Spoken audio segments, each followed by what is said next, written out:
নিয়ম অনুযায়ী রেজাল্টের সময় প্রকাশ করতে হয়। এখন যদি নতুন শূন্যপদ করেন 1,50,000 যা বলছি সেটার জন্য নিয়ম অনুযায়ী তবে সেটা যদি এখানে দিয়ে দিতে পারেন কোনোভাবে ক্যাবিনেটের বৈষম্য থেকে তাহলে ঠিক আছে, কিন্তু সমস্যার সমাধান কিভাবে করবেন? ক্যাবিনেটের বৈঠকটা ডাকছেন না কেন? বাংলা করে উনি পদ ছেড়ে দিন, বাংলা শান্তি ফিরে আসবে। লড়াই করে বাঁচতে চাই, লড়াই করে বাঁচতে চাই,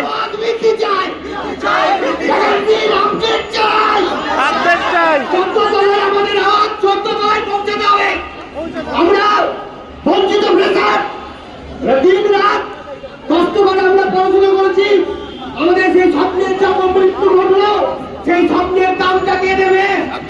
এই কমিশনকে সেই স্বপ্নের দাম দিতে হবে।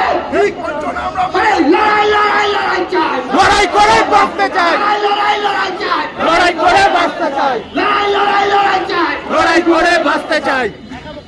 আচ্ছা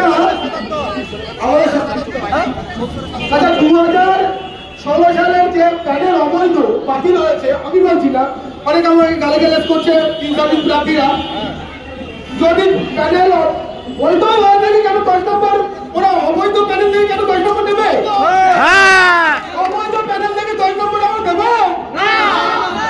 কোনো মতেই দেওয়া সম্ভব না।